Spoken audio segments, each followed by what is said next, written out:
Pourquoi le dernier dimanche de novembre est pour nous une date importante à Tullin? Laissez-nous vous raconter.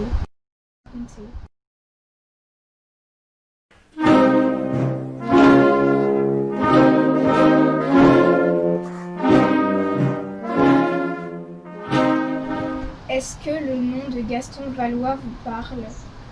Gaston Valois est né le 6 mars 1888 à Grenoble. Après de brillantes études de médecine externe des hôpitaux de Lyon, puis interne des hôpitaux de Grenoble, il sort major de sa promotion en 1911.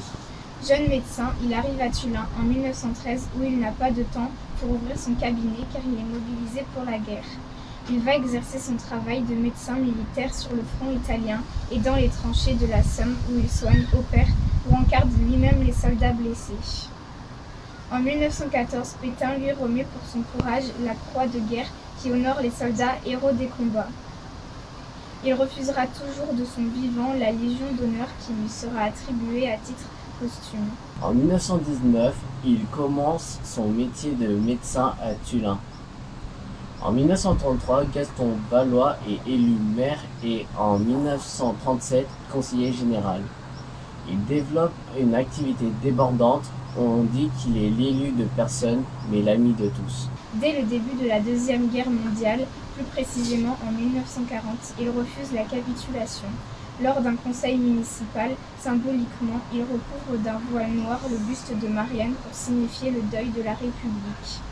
Il arrache lui-même des murs de la ville des affiches de propagande et il refuse les ordres de Pétain lui demandant la liste des communistes de sa commune. En 1941, il démissionne de tous ses mandats électifs, ne voulant subir le déshonneur d'être démis par le gouvernement, et c'est là qu'il entre vraiment en résistance.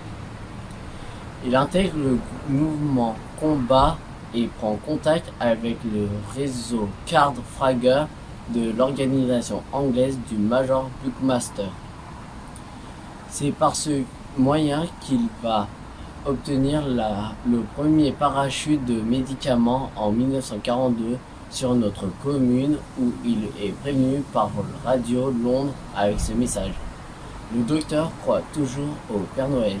Il crée alors le groupe franc du Vert Ier Maquis qui deviendra le bataillon de Chambaran, puis est nommé chef mouvement uni de la résistance pour l'Isère.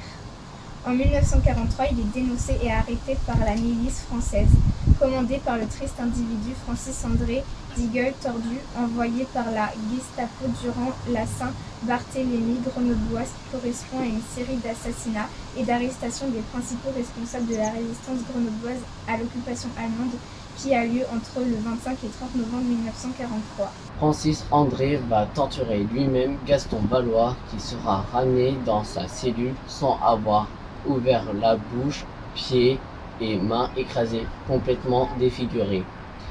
Sachant qu'il ne supportera pas le deuxième interrogatoire, prévu le lendemain, il décide de mettre fin à ses jours avec l'aide de son compagnon de cellule, Gustave Estades. Gaston Valois nous quitte le 29 novembre 1943.